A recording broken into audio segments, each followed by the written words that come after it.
Clasificación A. Apto para todo público. Salud en su hogar, programa enfocado al tratamiento y prevención de las enfermedades en las diferentes especialidades médicas, como ginecología, obstetricia, cardiología, oncología, traumatología, pediatría, neonatología, gastroenterología, medicina ocupacional, ecosonografía, cirugía y demás especialidades médicas, con la conducción del Dr. Patricio Barzallo. Salud en su hogar. ¿Qué tal, amigos? Un gusto nuevamente de estar con ustedes en este su programa de Salud en su hogar. El día de hoy pues vamos a tener un tema muy interesante. Es el tema de la influencia H1N1, para lo cual hemos invitado al doctor Aníbal Lanz, médico internista y especialista en neumología, para conversar sobre este tema. Así es que pues les invitamos para que estén con nosotros en este su programa de Salud en su hogar. Realmente vamos a hacer una pequeña introducción nada más sobre lo que es salud en su hogar, y obviamente pues sobre la influencia H1N1. Recuerden ustedes que pueden comunicarse con nosotros a través del correo electrónico drbarzallo@gmail.com o al 0998-328-007 o al 2461-287. ¿Qué es? Realmente no es más que una enfermedad infectocontagiosa aguda causada por la transmisión del virus H1N1. Se transmite al igual que la gripe común de persona a persona y por el contacto con utensilios infectados, ¿no? Pues la gripe no es algo nuevo. Siempre ha existido esta gripe, han existido pandemias desde el siglo anterior. Pues acuérdense de la famosa pandemia de la gripe española que diezmó prácticamente a una gran cantidad de población hacia el año 1918, y debido a que este virus muta, es decir, cambia mucho, y obviamente al cambiar existe esta posibilidad de que tenga una nueva cepa cada vez más. Así es que todos estos temas vamos a conversar con Aníbal, a quien pues le damos la cordial bienvenida. Bienvenido, Aníbal. Muchas gracias, Patricio, por estar aquí y brindarme esta oportunidad para poder hablar acerca de este punto. Sí, esto es realmente un punto muy importante, porque hoy en día tenemos un incremento paulatino de esta gripe, ¿no? De esta gripe que muchas veces se confunde con la gripe estacional, se enmascaran algunos cuadros. Sí. Hay algunas circunstancias muy especiales que nuestros pacientes, pues, como por ejemplo la automedicación, están teniendo no una claridad. Y hoy, justamente con el doctor Lanz, especialista en neumología, pues vamos a tratar sobre estos síntomas diferenciales fundamentalmente entre lo que es la gripe común estacional y la gripe H1N1. Así es que, ¿cuáles serían realmente los síntomas más principales, Aníbal, diferenciales entre la una gripe y la otra? Bueno, la gripe H1N1 es una gripe, bueno, denominada popularmente como la gripe porcina, y es una enfermedad que empezó en los veterinarios y en los criadores agropecuarios de cerdos. Esto ocurrió hace mucho tiempo, en el 2008, 2009. En el 2009 se refirió el primer caso, aunque ya había habido varios casos que presentaban duda. En el 2010, la Organización Mundial de la Salud de las Naciones Unidas declaró que era una pandemia mundial, y cuando empezaron a aparecer muchos casos de esta gripe H1N1, influenza H1N1. Ahora, esta influenza básicamente es poco diferenciable de la influenza común y corriente, de la gripe común y corriente, excepto por su intensidad. La intensidad, la limitación, la discapacidad que produce la influenza A1H1, bueno, es muy fuerte y obliga a guardar cama durante 24 a 48 horas en las personas que no se han complicado. En las personas que se complican, que la mayoría de las personas complicadas son embarazadas, personas con una obesidad mórbida, con un índice de masa corporal mayor de 40, y las personas que ya sufren de una enfermedad crónica, como la diabetes, como la enfermedad pulmonar obstructiva crónica, como el asma y otras patologías de larga data, este tipo de pacientes son los más frecuentes. En cuanto a los grupos etarios, tenemos los grupos etarios mayores de 65 años y los menores de 5 años. Que son los grupos más de riesgo, ¿no? Sí, son los grupos de más riesgo, de más complicaciones y que en general, pues... Ahora, dentro de la gripe común estacional, pues la temperatura no es mayor o prácticamente casi no existe lo que nosotros médicamente llamamos la febrícula. En la AH1N1, ¿cómo se presenta este síntoma o este signo de la temperatura? La temperatura, en general, uno espera que tenga una temperatura bastante elevada, pero la temperatura, en general, está cercana a los 38,4, 38,5 grados y no aparece esa fiebre que uno cree que puede aparecer en 40 grados, 39 grados. También es un poco más alta, pero lo importante es que las mialgias son limitantes, la cefalea es limitante, el dolor y ardor en los ojos y el dolor en la garganta son limitantes. La persona prácticamente no puede hablar, no puede comer, tiene que estar en una habitación, en su cama, de un reposo completo. Diríamos que es como una supergripe común. Sí, ¿y la tos cómo se presenta en esta AH1N1? Generalmente es una tos seca inicialmente, luego se hace mucoide, pero se acompaña de mucho enrojecimiento ocular y lagrimeo, mucho lagrimeo, dolor muy intenso, muscular generalizado, y es muy intenso y puede acompañarse de otros síntomas mientras no haya complicaciones como las náuseas, los vómitos o la diarrea. Sí, ¿por qué este tipo de patología gastrointestinal en un síndrome que es de vías respiratorias altas? Bueno, porque el virus de la influenza en general ataca todas las capas celulares de recambio rápido, como en el aparato respiratorio, como en el aparato gastrointestinal. Debemos recordar que la influenza es una patología sistémica, ¿no? Ataca todo el organismo, y cuando se complica nos demuestra que está atacando el sistema nervioso central, el sistema respiratorio, el aparato gastrointestinal. ¿Cuándo debería realmente el individuo que está con estos síntomas acudir al médico? Bien, todo paciente que presenta una enfermedad crónica de larga data debe acudir al médico tan pronto siente estos síntomas. La embarazadita debe acudir al médico y el paciente mayor de 65 años o menor de 5 deben ser también evaluados por su médico. Si uno goza de una buena salud general y presenta síntomas de esta influenza, simple y llanamente con guardar reposo, tomar mucho líquido, hidratarse, evitar el contagio, evitar los cambios climáticos con cambios de temperatura muy bruscos, etc., es suficiente. Como analgésico o antipirético, utilizar el paracetamol o acetaminofén. Ahora hay una recomendación fundamental de la no automedicación. Sí. ¿No? Lo que estamos conversando realmente es bajo prescripción médica. Sí, ¿no? correcto. ¿Qué sucede si los pacientes comunes, en definitiva, sienten malestares típicos gripales y se automedican? Sí, en algunos países se acostumbra a automedicarse con aspirina.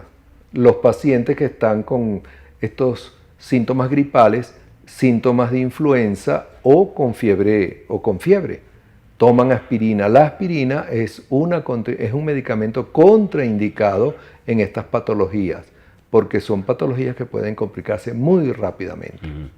Sí, Por eso, paracetamol?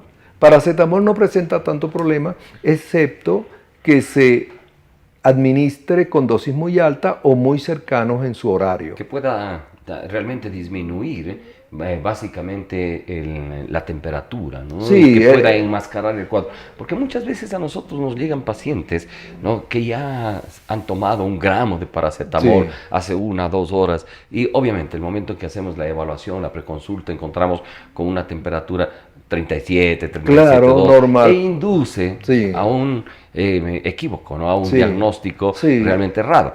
Pero el paciente va con a veces antigripales Sí, y con- antibióticos, a toma veces antibióticos, en fin, ¿no? antialérgicos. Sí, y al día siguiente pues regresan ya Claro. complicados. Sí, señor, Cuando así hay es. estas complicaciones, Aníbal, sin olvidar- ¿cuáles serían los factores de riesgo Sí. realmente sobre las complicaciones? Cuando el paciente debe sospechar de que tiene una complicación Sí. de esta gripe y debe acudir ya no solamente al médico, sino a un hospital, ¿no? Sí, bueno, los síntomas en general debe esperarse complicaciones o debe estarse atento a todo paciente que tenga una enfermedad crónica ya diagnosticada, como la diabetes, como la EPOC, como el asma.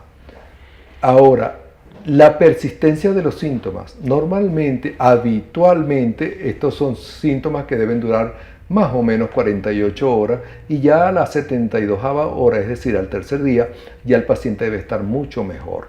En general, si no lo está o si tiene síntomas acentuados como el de la dificultad respiratoria o una tos que se hace perenne, permanente, debe pensar que está complicándose y debe asistir, sin automedicarse, debe asistir a su médico de confianza, Perfecto. a su especialista. Muy bien, ahora el punto básico es de que si ya el paciente está con esta sintomatología, el médico ya lo ha evaluado, ha hecho alguna prescripción inicial, etcétera, ¿no?, y se sospecha realmente que tiene una H1N1, hay que hacer unos exámenes complementarios, diagnósticos específicos, pero hay a veces un poco de desconocimiento de cómo se hace y qué tipo de examen es para definir realmente la H1N1. Sí, en cualquier paciente que presente síntomas respiratorios, fundamentalmente de predominio respiratorio, y tiene fiebre más allá de 72 horas, hay que hacerle los exámenes mínimos necesarios, un contagio blanco, una PCR. Son exámenes que son de muy fácil acceso y son exámenes de bajo costo. ¿Y el examen de secreción? Ahora, ante la sospecha de la propia influenza, entonces tenemos que pensar en la H1N1, tenemos que pensar en realizar el examen propio, que no es otra cosa que una serología que se hace de la mucosa nasal o la mucosa oral. Se está haciendo de la mucosa nasal actualmente para poder administrar.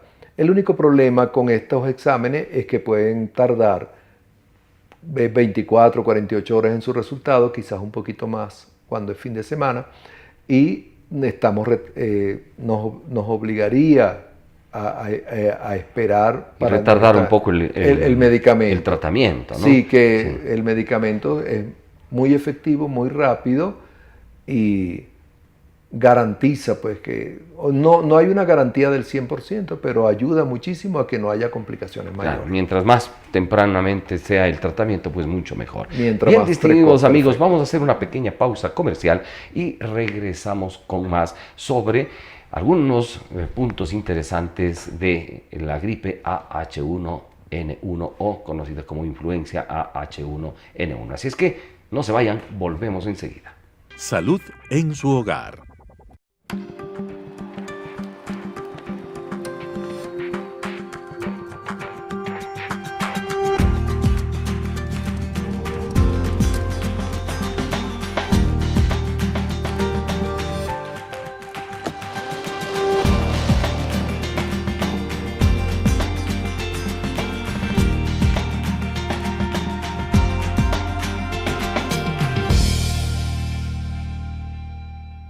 Salud en su hogar. Bien, distinguidos amigos, estamos ya de regreso. Muchas gracias por permitirnos entrar en sus hogares a través de su canal 29 Telesucesos. Recuerden que ustedes pueden seguirnos de forma directa a través de Telesucesos Quito y Telesalud.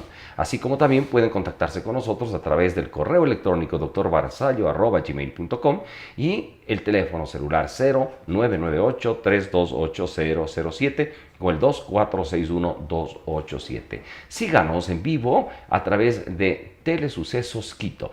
Este programa se transmite todos los días miércoles a las 12:05 del día y el reprise los días sábados y domingos. Pues hoy estamos conversando con el doctor Aníbal Lanz, médico internista, especialista en neumología, sobre los problemas, las connotaciones específicas de la influencia AH1N1. Así es que bienvenidos nuevamente y muchas gracias por su atención. Vamos a conversar ahora sobre los temas básicos de lo que significa las complicaciones, ¿no? A veces no hay la cultura de ir al médico enseguida. Otras veces, ¿no? Pues, hay diagnósticos subclínicos no específicos y de todos modos, pues de una o de otra manera puede empezar a producirse una complicación. ¿Cómo se presentan estas complicaciones y los impactos que tienen las mismas en la salud de la gente? La complicación más frecuente y más riesgosa es el de la neumonía. La neumonía no es otra cosa que una infección, es decir, un acceso de muchas bacterias o de bacterias al aparato respiratorio, invadiendo el parénquima pulmonar en la mayoría de los casos, y produce una infección respiratoria conocida con el nombre de neumonía. Lo importante de esto es que es una patología que aumenta la morbimortalidad y por lo tanto hay que tratarla y precisar qué tipo de gérmenes está ocasionando este problema. El otro problema, bueno, hay problemas de tipo neurológicos, puede llegar hasta el paciente a convulsionar, y los otros problemas son problemas generales relacionados con la patología. Por ejemplo, la deshidratación es un problema serio, la falta de apetito, el paciente no ingiere nada, hay que ayudarlo, si está deshidratado hay que hidratarlo, etc. ¿En quién esperamos estas complicaciones? Estas complicaciones se esperan más que todo en personas que tienen algún tipo de inmunodeficiencia, ya sea por medicamentos, como el caso de los pacientes que ingieren o reciben corticoides por vía oral o parenteral, el caso de la inmunodeficiencia por VIH y por el virus de la inmunodeficiencia, y los pacientes que tienen una patología, aparte de esto, personas sanas, normales, pero son mujeres que están embarazadas. Los pacientes que tienen tratamiento, que están con el tratamiento de cáncer. Pacientes también. Quimioterapia, sí, por ejemplo. Porque la quimioterapia de una forma u otra va a influir en la competencia del sistema inmunológico de la persona. Radioterapia también. Sí, radioterapia. La misma patología cancerosa es capaz de producir inmunodeficiencia en el sentido de invadir o crear problemas en la médula ósea, etc. Hay un criterio a veces generalizado sobre el tema de la vacuna, sí, ¿no?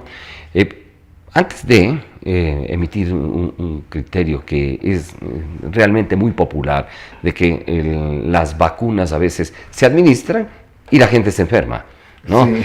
¿Quiénes son las personas que pueden vacunarse? Sí, bueno, el Centro de Control de Enfermedades de Atlanta, ellos recomiendan la vacunación para la influenza a partir de los 6 meses de edad, 6 meses de edad, y en especial en esa etapa infantil y en las personas mayores de 65 años. Es decir, preescolares antes de los 5 años, y adultos mayores de 65. De 65, pero en general, ante la visita de una influenza de este tipo, que puede transformarse en una pandemia en cualquier momento, simple y llanamente, lo mejor es estar vacunado. ¿Es capaz la vacuna de producir la enfermedad? No, no la produce.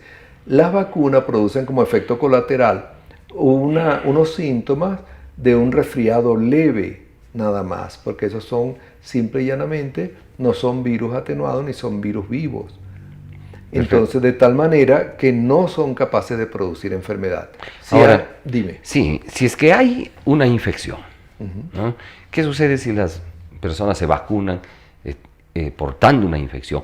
O en esa etapa asintomática después del contagio, ¿qué sucede con la vacuna? Absolutamente nada, empieza a crear anticuerpos y logra su máximo nivel de anticuerpos cercanos al 21º día, es decir, a la tercera semana, como el nivel máximo de anticuerpos, pero se recomienda no vacunar a las personas que tengan hipertermia o fiebre alta y a las personas que sean alérgicas a los huevos, porque las vacunas, la mayoría de las veces, muchas vacunas son cultivadas en huevos de gallina, de tal manera que si una persona es alérgica, se le transmite esa proteína y puede tener... Y los pacientes que tienen infecciones, por ejemplo, infección crónica, por ejemplo, faringea, o infecciones de vías urinarias, Sí. o infecciones ginecológicas, Sí. o algún otro tipo de infección. No, ese tipo de paciente puede ser vacunado sin ningún problema. Lo único que se recomienda para poder estar atento a los síntomas secundarios, a los efectos colaterales de las vacunas, es que el paciente no tenga fiebre, porque si la vacuna le puede inducir fiebre, va a ser de 38, 38,2, 38,3, y casi siempre dura menos de 24 horas. Perfecto, Aníbal. Muy bien, pues ahí tienen ustedes algunas recomendaciones específicas y también desvirtuando algunos mitos que se suelen presentar, ¿no?, con relación a la vacuna. La vacuna, pues, no causa ningún inconveniente, no causa enfermedad alguna. Es para prevenir primero la infección sobre la H1N1 y luego las complicaciones. Así es. Y obviamente, pues, no debe tener temor de vacunarse, salvo, pues, en los casos ya planteados y en estos casos en los cuales, pues, puede de alguna manera, pues, tener algún efecto negativo sobre el organismo humano. Bien, vamos a pasar al siguiente segmento, Aníbal. Es un segmento muy interesante en donde nos ponemos en contacto con la comunidad, con nuestra Sí, gente, cómo no. ¿no? Y que se llama el consultorio virtual. Así es que vamos a solicitarles que nos pasen unas imágenes sobre las preguntas más importantes en lo que se refiere al consultorio virtual.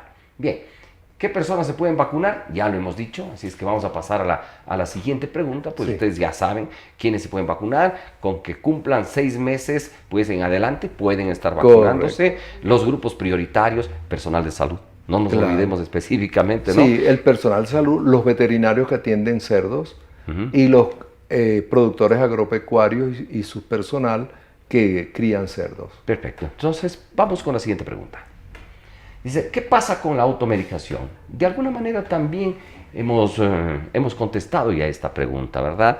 Cuando la gente se automedica, pues puede enmascarar los síntomas. Y si es que enmascara los síntomas, pues definitivamente puede inducir a un diagnóstico errado.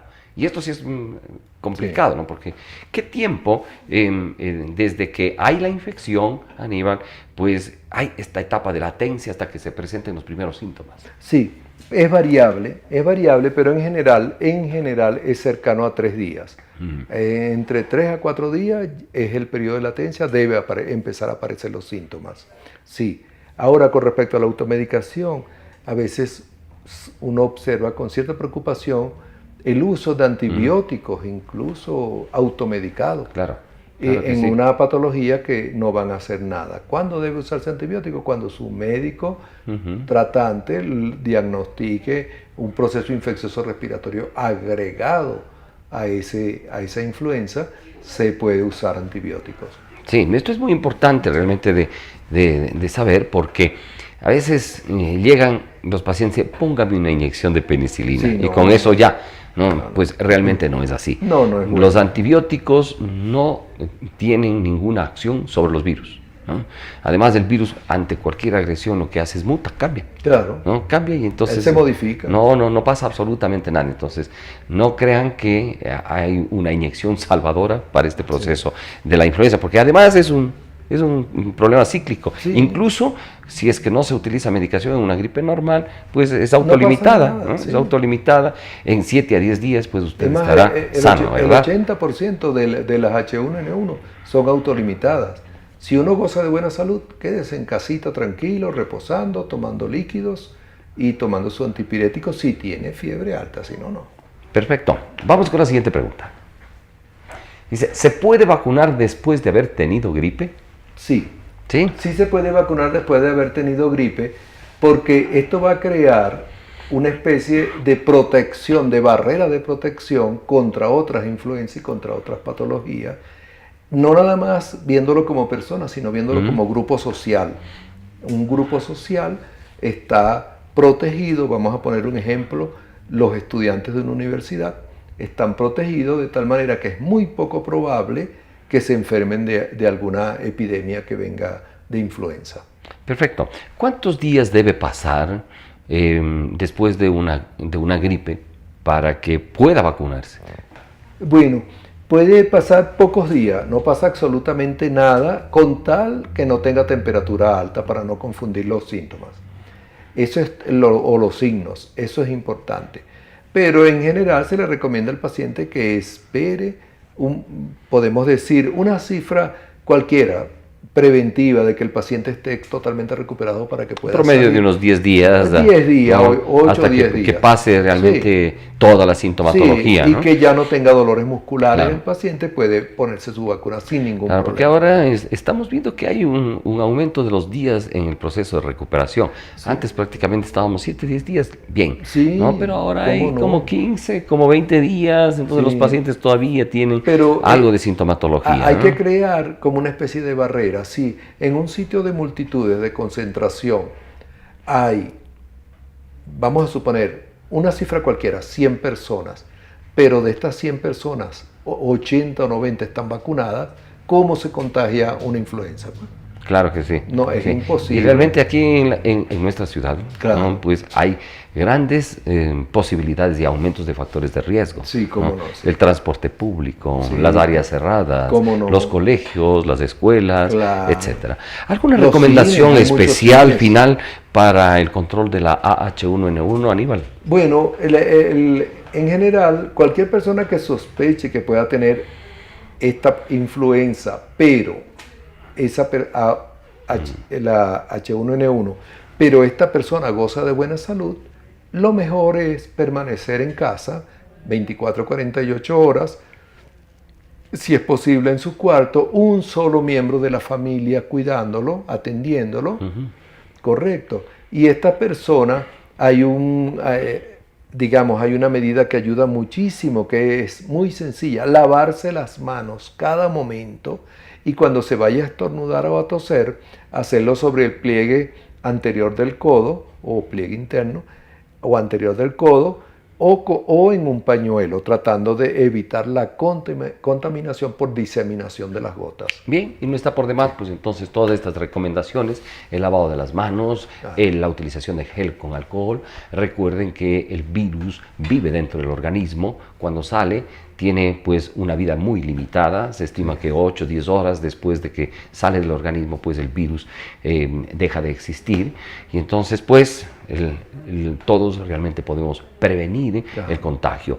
Parte por una prevención individual, y esto repercute en una prevención colectiva. Bien, no queda más que despedir el programa, agradecer a Aníbal por acompañarnos. Muchas gracias. ¿no? Muchas gracias a ustedes que están en contacto con nosotros a través de su canal 29 Telesucesos. Recuerden que pueden seguirnos a través de Telesucesos Quito y Telesalud en tiempo real, en señal abierta, canal 29 Telesucesos, y en cable, pues canal 73. Un abrazo y estamos en contacto en el próximo programa. Hasta entonces.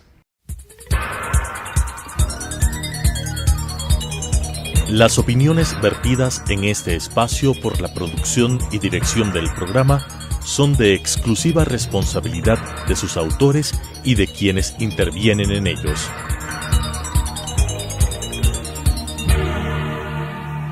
Salud en su hogar, programa enfocado al tratamiento y prevención de las enfermedades en las diferentes especialidades médicas, como ginecología, obstetricia, cardiología, oncología, traumatología, pediatría, neonatología, gastroenterología, medicina ocupacional, ecosonografía, cirugía y demás especialidades médicas, con la conducción del doctor Patricio Barzallo. Salud en su hogar.